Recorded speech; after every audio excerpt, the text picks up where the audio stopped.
स्वागत है आपका नॉलेज विद चैनल पर। आज हम आपको कुछ चौंका देने वाले फैक्ट्स बताएंगे एविएशंस पर। खराब खाने से लेकर फ्लाइट में सेफेस्ट सीट चुनने का सच बताएंगे। क्रेजीएस्ट फ्लाइट सीक्रेट जो आपको कभी नहीं बताए गए। Prepare for boarding. Boarding airplane travel का एक स्ट्रेसफुल पार्ट है। हम सब यहाँ जा चुके हैं। आप पहले एयरपोर्ट सिक्योरिटी जाएंगे और फिर फाइनली गेट तक पहुंचते हैं, सिर्फ लोगों की लंबी लाइन देखने के लिए जो आप ही की फ्लाइट में बोर्ड करने वाले हैं। पर ज्यादातर लोगों को ये एहसास नहीं होता कि लाइन में शामिल होने के लिए जल्दबाजी करने का कोई मतलब नहीं, क्योंकि एयरपोर्ट मेजॉरिटी ने ऑलरेडी सबको सीट्स दे चुकी है और कई एयरलाइंस बोर्डिंग कॉल्स भी देती है। जरूरी नहीं कि आपको जल्दी बोर्डिंग करने का नियम का पालन करना पड़ेगा। आप लास्ट में बोर्डिंग करके अपना कीमती वक्त बचा सकते हैं। आपको लाइन में खड़े रहने की कोई जरूरत नहीं, सीट मिलने के इंतजार की वगैरह वगैरह। आपका नाम ऑलरेडी उस सीट पे लिखा जा चुका है। एक और चीज हमारे बोर्डिंग पास के बारे में कि ज्यादातर बोर्डिंग पासेस में एक रिकॉर्ड लोकेटर होता है। जो ये बोर्डिंग पास आप देख रहे हैं ये अमेरिकन एयरलाइंस का है। यहाँ जो कोड लिखा हुआ है इसे कहते हैं पैसेंजर नेम रिकॉर्ड। अगर आप ही के नाम का कोई और भी पैसेंजर है तो ये कोड्स अलग होते हैं। ये कोड एयरपोर्ट के डेटाबेस में रिकॉर्ड रहता है। ये आपके बारे में बहुत सी चीजें रिवील कर सकता है। इसमें आपके डेट ऑफ बर्थ और कॉन्टैक्ट डिटेल्स होते हैं। ये एक रीजन है कि आप कभी भी अपना बोर्डिंग पास पब्लिक बिन में ना फेंके। इस कोड में आपके क्रेडिट कार्ड की डिटेल्स, आपके पासपोर्ट की डिटेल्स और आईपी एड्रेस वहां का जहां से आपने टिकट बुक की, अगर ऑनलाइन किया तो ये सारी डिटेल्स इस कोड में रहती है। वो पैसेंजर जिन्हें अपने बोर्डिंग पास पे 4SS कोड दिखता है उन्हें एडिशनल सिक्योरिटी चेक से गुजरना होगा। क्यों? Well, short for secondary security screening selection. यह कोड उन बोर्डिंग पासेस पे होता है जिन पैसेंजर पे एयरलाइन को थोड़ा बहुत शक हो। एज वी ऑल नो कि एयरपोर्ट सिक्योरिटी के मामले में बहुत सीरियस है। जो लोग हमें बहुत ही मासूम नजर आते हैं उन पर एयरलाइंस ऑफिशियल्स की कड़ी नजर होती है। Last minute flyers, one way fares और कैश में जो टिकट खरीदे उन पर एयरपोर्ट सिक्योरिटी को शक होता है। पर आपको पैनिक नहीं होना अगर आपके बोर्डिंग पास पे आपको 4SS कोड्स दिखे, अगर आपके पास कोई ऐसी चीज नहीं जिसे आप छुपा रहे हो। Striking solutions. एरोप्लेन्स मशीनरी के बहुत मोटे टुकड़े हैं। इट्स क्रेजी टू थिंक के एक average sized commercial aircraft 80,000 kilo तक का टेक ऑफ वजन झेल सकती है, जिनमें 40,800 किलो का फ्यूल और 20,400 kilo passenger, crew and cargo. ऐसे आकार के बावजूद एयरप्लेन फिर भी आसमान में कुछ प्रॉब्लम्स में उड़ता है। अक्सर कुछ ऐसे स्टफ्स जो आसमान में होते हैं। एयरप्लेन्स और बर्ड्स की कुछ खास नहीं बनती। इनका टकराना कभी खत्म नहीं होता, पर बर्ड्स फिर भी एरोप्लेन को डैमेज दे सकती है जिस स्पीड से प्लेन्स उड़ती है। आप देख ही सकते हैं कि जो हाल तुर्किश एयरलाइंस के एक प्लेन का हुआ है जो एक पक्षी से टकरा गई थी 2015 में। लकीली पैसेंजर्स को कोई नुकसान नहीं हुआ, पर शायद बर्ड। करीब 13,000 एयरप्लेन्स बर्ड से टकराती है एक साल में यूएस में।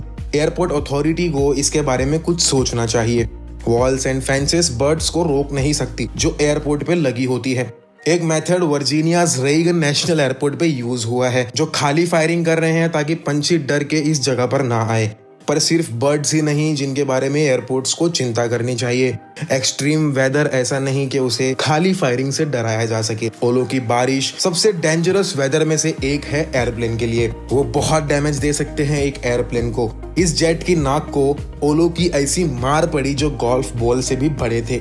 खिड़कियां इतनी चकनाचूर हो गई कि पायलट्स को प्लेन को लैंड कराना पड़ा, ऑलमोस्ट पूरे अंधे तरीके से। लेकिन यहाँ भी पैसेंजर्स को कुछ नहीं हुआ। कुछ नर्वस फ्लायर्स लाइटनिंग स्ट्राइक की पॉसिबिलिटी से डरते हैं। यूएस में एक साल में मिनिमम एक प्लेन तो ऐसा होता ही है जिस पर लाइटनिंग स्ट्राइक हुई हो। शायद ये भयानक लग रहा है पर ये उतना भी खतरनाक नहीं जितना आप सोच रहे हैं। एयरक्राफ्ट सर्विस में जाने से पहले ये एक लाइटनिंग स्ट्राइक सिमुलेशन से गुजरता है जो इसकी कंडक्टिविटी टेस्ट करता है। ये इंश्योर करता है कि बिजली प्लेन के बाहरी कोटिंग से, यानी कि जो एक्सटीरियर प्लेन का जो एक्सटीरियर होता है उससे बिना इंटरप्ट हुए वापस आसमान में जा सकती है। प्लेन के नोज और विंग्स की मदद से जो पूरी तरह से सेफ है।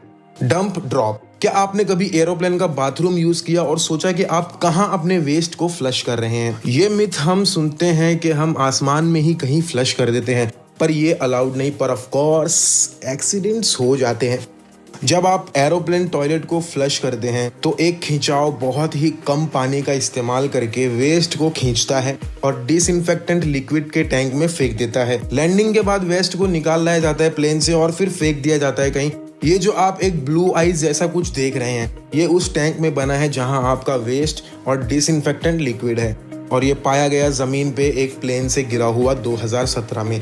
ये एक्सीडेंटली हो जाता है, आपके साथ पायलट्स या क्रू मेंबर कोई ब्लू पुपी प्रैंक नहीं करते। तो अगर आप कभी भी कोई ब्लू आइस कहीं देखे तो इसे ब्लूबेरी पॉप्सिकल ना समझ लेना। जब हम हवाई टॉयलेट के टॉपिक पर है ही, आई थिंक आपको नहीं पता कि अंदर से बंद किए गए टॉयलेट को बाहर से भी खोला जा सकता है। अगर कोई बच्चा एरोप्लेन के टॉयलेट में लॉक हो जाए और अगर किसी को मिसबिहेवियर की वजह से बंद कर दिया जाए, आप इजीली बाहर से खोल सकते हैं सिर्फ एक उंगली से। ज्यादातर लॉक्स एक मेटल के पीछे होते हैं जिसमें लेवेटरी लिखा होता है, जो इमरजेंसी में सिर्फ फ्लाइट अटेंडेंट को ही अलाउड है। खोलने के लिए बस लेवेटरी साइन को उठाएं और नॉब को अनलॉक्ड पोजीशन तक स्लाइड कर दें और फिर वहां से भाग जाएं उससे पहले कि कोई फ्लाइट अटेंडेंट आपको पकड़ ले आपकी बेवकूफी के लिए। Bad food. हम सब जानते हैं कि फ्लाइट का खाना बिल्कुल ही वाहियात होता है, पर कभी सोचा है क्यों? फ्लाइट में जो खाना हमें मिलता है वो टिपिकली इंडस्ट्रियल कैटरिंग फैसिलिटीज से मिलता है, जो ज्यादातर एयरपोर्ट के नजदीक होती है, और ये 12 to 72 आवर्स पहले बनती है हमारी फ्लाइट से। कुछ लग्जरियस फ्लाइट जैसे कि इतिहाद एयरलाइंस जैसी फ्लाइट्स में इन फ्लाइट शेफ्स होते हैं, लेकिन वो मील भी 5 स्टार ग्राउंड रेस्टोरेंट से मैच नहीं करती। तो आखिर खाना इतना खराब क्यों है? ये एक बेसिक ह्यूमन बायोलॉजी है। एयरप्लेन का ह्यूमिडिटी लेवल 10% होता है, जो कि सहारा डेजर्ट से भी सूखा है, जिसका 25% ह्यूमिडिटी लेवल है। जब ऐसा ह्यूमिडिटी लेवल हो, हमारे साइनसेस बहुत ज्यादा डिहाइड्रेट हो जाते हैं, जो हमारे टेस्ट और स्मेल की एबिलिटी पर इफेक्ट करता है। थोड़ी देर एयरप्लेन के कैबिन में रहने के बाद आपकी जुबान में मीठे फ्लेवर्स का स्वाद लेने की एबिलिटी तकरीबन 15 से 20% गिर जाती है और सॉल्टी स्वाद 20 से 30%। इससे बचने के लिए कुछ एयरलाइंस खाने में नमक और शुगर ज्यादा डाल देती है, जिससे आपके खाने में कैलोरीज बहुत ज्यादा हो जाती है। तो दोस्तों, इसका एक इलाज है, आपके नॉइस कैंसलेशन हेडफोन्स आपको बेटर टेस्ट लेने में मदद करता है। अब आप सोच रहे होंगे कि भला हेडफोन्स का हमारे टेस्ट से क्या मतलब? कुछ स्टडीज में ये पाया कि लाउड बैकग्राउंड नॉइस हमारी टेस्ट एबिलिटी को डाउन कर सकती है। तो यहाँ हमारे नॉइस कैंसलेशन हेडफोन्स काम आते हैं, जो बाहर की आवाज हमारे कानों तक नहीं पहुंचने देते और हम आराम से हमारी मील का मजा उठा सकते हैं। पायलट्स को हमेशा एक ऐसा फॉर्म भरने को कहा जाता है जिसमें यह होता है कि वो किस किस के साथ फ्लाइट में नहीं रहना चाहते, लाइक किसे वो अपना को पायलट बनाना नहीं चाहते या किसे वो अटेंडेंट, ताकि फ्लाइट में किसी तरह का कोई भी तनाव ना हो जिससे जिंदगी और मौत का खेल बन जाए, क्योंकि आवर्स उनको एक टाइनी कॉकपिट में साथ में रहना होता है। The safest seat. Air travel actual में एक सेफेस्ट मोड है ट्रेवल का, और प्लेन क्रैश में मरने के ऑड्स 1 in 3.37 बिलियन है। करीब 1 in 3 इंडियंस को उड़ने से डर लगता है, और वो डर कईयों को ये सोचने पे मजबूर करता है कि कौन सी सेफेस्ट सीट है अगर कोई इंसिडेंट हवा में हो जाए। लास्ट 35 सालों में 17 प्लेन क्रैशेस हुए हैं। टाइम मैगजीन ने एक जवाब निकाला। टाइम ने ऐतिहासिक रूप से ये जाना कि एयरप्लेन के तीसरे पिछले हिस्से के सीट्स की 68% एवरेज सर्वाइवल चांसेस हैं, और 62% फ्रंट सेक्शन में और 61% मिडिल सेक्शन में। आप ये सोचते हैं कि आयल सीट शायद सेफ है क्योंकि हम यहाँ से जल्दी इमरजेंसी एग्जिट तक पहुंच सकते हैं, लेकिन इसके सर्वाइवल चांसेस सिर्फ 56% है, जबकि पिछले हिस्से की मिडिल सीट्स सबसे सेफ सीट है, जिसकी 72% सर्वाइवल चांसेस है किसी तरीके के भी क्रैश से। आई होप कभी भी हमें इसे टेस्ट ना करना पड़े। तो बस दोस्तों, आज के लिए बस इतना ही। इंटरेस्टिंग फैक्ट्स और भी बहुत सारे हैं एक एरोप्लेन के, हम शायद कभी इसके सेकंड पार्ट में आपको बताएंगे। नॉलेज अगर अच्छी लगी तो वीडियो लाइक कर दें और अपने दोस्तों के साथ शेयर कर दें, और सब्सक्राइब का बटन बेल आइकन के बटन के साथ दबा दें। धन्यवाद।